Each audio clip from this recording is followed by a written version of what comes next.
सर्वांना नमस्कार. मी रोहन धुले, जिल्हाधिकारी जळगाव. आपल्या सर्वांना ज्ञातच आहे की 19 तारखेला येत्या अक्षय तृतीयेचा मुहूर्त आहे आणि अक्षय तृतीयेच्या मुहूर्तावरती मोठ्या प्रमाणावरती विवाहांचं आयोजन केलं जातं. तरी यामध्ये बालविवाह प्रतिबंधक कायदा आणि त्याच्या अंतर्गत करण्यात आलेले नियम याच्या अंतर्गत 21 वर्षाचा मुलगा आणि 18 वर्षाच्या खालील मुलगी यांच्या विवाहास प्रतिबंध करण्यात आलेला आहे. आणि त्यासाठी जिल्हा स्तरावरती आणि तालुका स्तरावरती समित्या देखील गठीत करण्यात आलेल्या आहेत. ग्राम स्तरावरती ग्रामपंचायत अधिकारी जे आहेत त्यांना या संबंधात जबाबदारी देण्यात आलेली आहे आणि शहरी भागासाठी जे CDPO आहेत त्यांना या संबंधात जबाबदारी देण्यात आलेली आहे.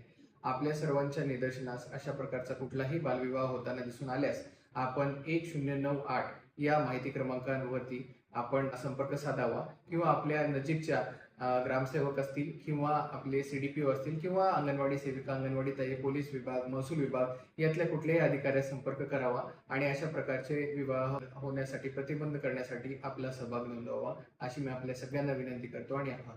धन्यवाद.